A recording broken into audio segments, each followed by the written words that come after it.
To sketchbook the finished piece, this is how it always begins, a final draft begging to be painted. Though my art supplies aren't of the highest quality, I persevere anyways, even if the paints are 6 years old. Today I have with me a somewhat secretive item to the non-watercolor world, simple table salt that will transform my piece.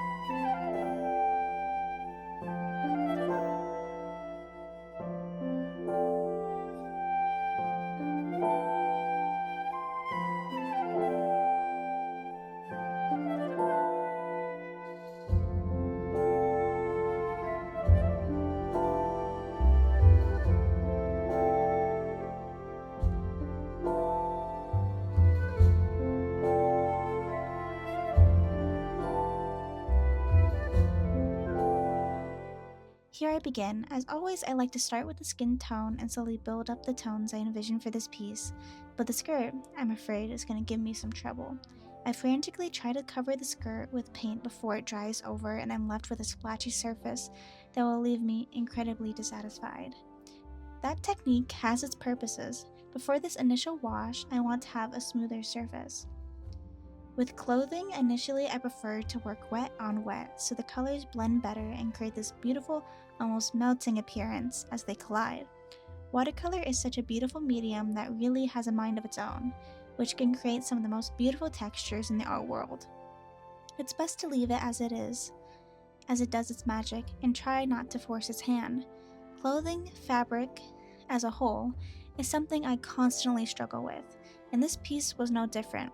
I strive for a future painting where it seems like I could reach into the piece and feel the fabric. Fabric, especially in this dress, has this delicacy to it which my impatient self likes to rush through, thus creating a fabric that is unsatisfactory.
It's not just the dress I struggle with.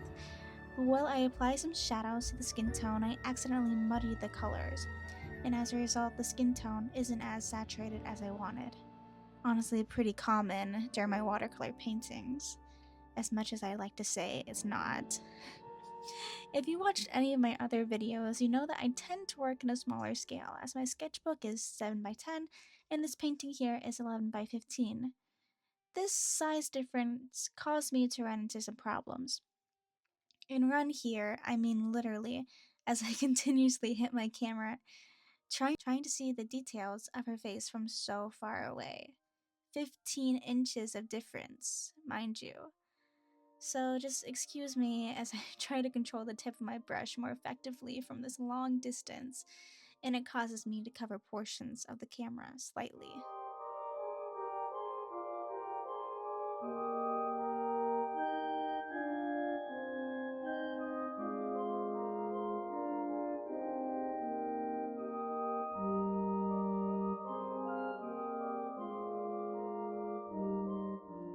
Initially, in the thumbnail portion, I envisioned a light wash in the background so I could experiment with the aforementioned salt, but I decided to forego it and instead use the salt on the various illustrative musical shapes to create somewhat abstract shapes and what perhaps the music sounded like.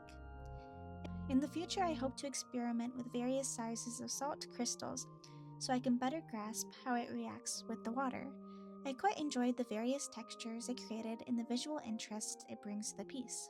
If you guys have any tips on the use of salt, let me know in the comments below.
To speed up the drying processes of the salts, I used a handy dandy hair dryer from my closet, and I carefully removed the salt granules to see the intricate markings it has made underneath.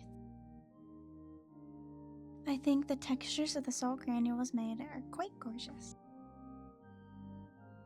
Alas, the paint portion of this piece ends, yay, and I pull out my colored pencils to create some much needed finishing touches. For a lot of my illustrative artwork, my goal is always to try to convey an emotion or moment and how it might affect a character.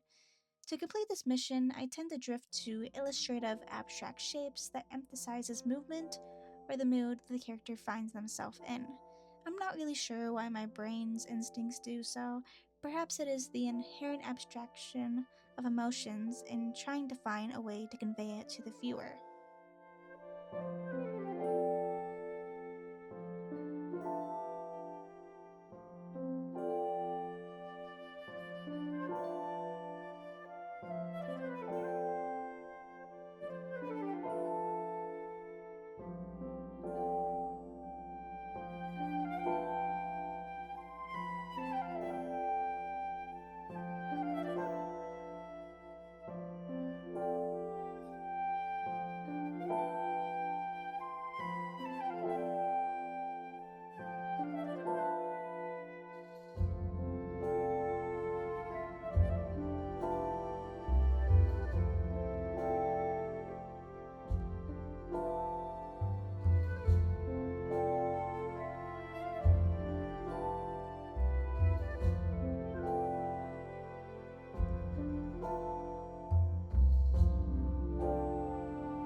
hope to create more illustrative pieces like this in the future. Thank you so much for watching. If you'd like to show your support, a like or comment is always appreciated. Or if you're feeling generous, a subscribe would be wonderful. But anyways, enough of me talking, here are the finished results.